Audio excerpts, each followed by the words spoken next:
আমি মোহাম্মদ হাসান বলছিলাম কক্সবাজার থেকে। আমার বাসা হচ্ছে কক্সবাজার করুলিয়া।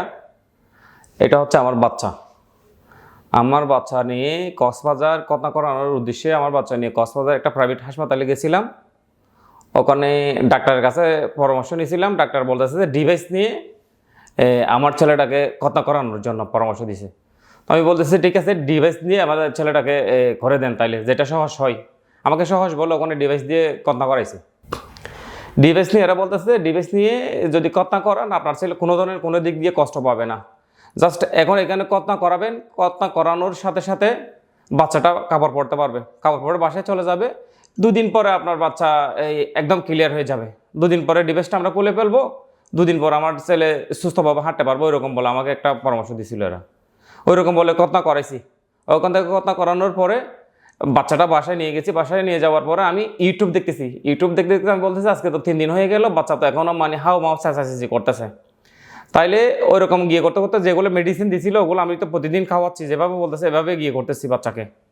তারপর আপনার এক সপ্তাহ পর আমি গিয়ে করছি এই ডাক্তার ওখানে আবার পাঠাইছি।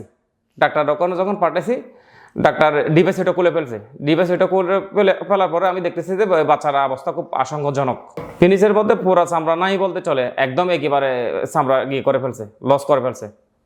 তখন ওখানেই আমি ডাক্তার আরও 2টা দেখাইছিলাম কক্সবাজারে অলরেডি। তো এরা বলতেছে মানে আমাদের এখানে তো পারবো না, 2 দিন পরে চট্টগ্রাম থেকে একটা ডাক্তার আসবে। যখন ওই রকম বলছে আমি 2 দিন, তো এটা তো বাচ্চা তো আমার, আমি 2 দিন পর্যন্ত কোনো ওয়েট করতে পারি নাই।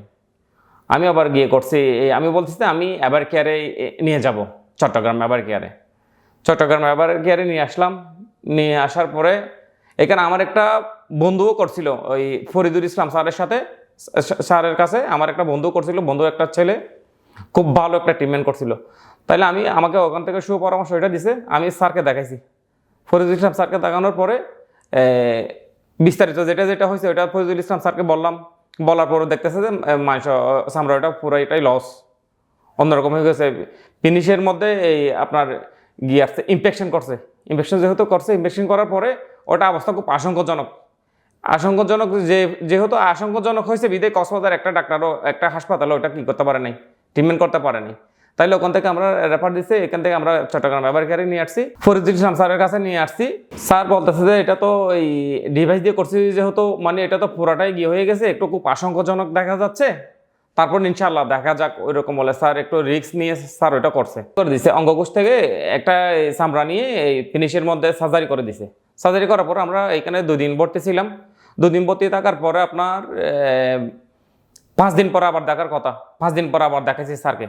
দেখানোর পরে ওই যেটা গিয়েছিল ব্যান্ডেজ যেটা করছিল ওটা খোলার পরে কিছু মেডিসিন দিয়েছিল। মেডিসিন ওটা খাওয়ার পরে স্যার বলছে যে 1 মাস পরে আবার আমার সাথে দেখা করিও।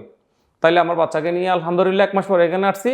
আলহামদুলিল্লাহ আমার বাচ্চা এখন 90% সুস্থ, আল্লাহর রহমত। কোনো ধরনের কোনো ব্যথা করে না, এখন সম্পূর্ণ সুস্থ আছে, ভালো আছে আলহামদুলিল্লাহ। কোনো ওষুধ খাওয়ানো লাগতেছে না, এখন কোনো মেডিসিন দেওয়ানো লাগতেছে না।